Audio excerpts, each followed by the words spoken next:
ყველაფერი არის სააშკარაოზე. მეფე არის შიშველი, ივანიშვილმა თავი წარმოაჩინა და ის არის ნამდვილი ჯაყო. ნამდვილი ჯაყოა ირაკლი. ანუ აი ნამდვილად ჩვენ უყურებთ რესტავრირებულ ჯაყოს. და აი ამ ჯაყოსთან ვიღაცები აპირებენ დაწოლას და მის არჩევნებში შესვლას. არა ბოიკოტს, არა წინააღმდეგობას, არა ერთიანობას კი არ ირჩევენ. პირადი ინტერესებისთვის მზად არიან მასთან დაწოდნენ და შევიდნენ არჩევნებში, რომელი არჩევნებიც არ არსებობს.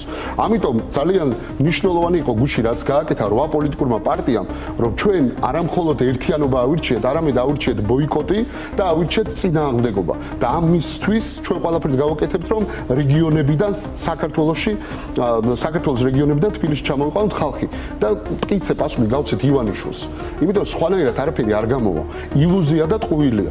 თუ ვინმე აპირებს ლეგვის ფოთოლი იყოს ივანიშვილის, მისი არჩევანია, მაგრამ ივანიშვილთან დაწოლით ისინი სიამოვნებას ვერ მიიღებენ. ივანიშვილთან დაწოლით მხოლოდ ივანიშვილი იღებს სიამოვნებას. ეხლა რაც ჭირს ლელოს მხოლოდ და მხოლოდ ქართული ოცნება და ბიძინა ივანიშვილი იღებს სიამოვნებას და ეს გააკეთეს თავის თვითონ დაუშავეს. ჩვენ არ გვინდოდა ეს გაეკეთებინათ, მაგრამ მათ გადაწყვიტეს, რომ აი ამ ბნელ ბუტკაში შესულიყვნენ და განადგურების პირას არიან და განადგურდებიან ნამდვილად. ამიტომ წარსულზე და გარდაცვლილზე აღარ ვილაპარაკებ.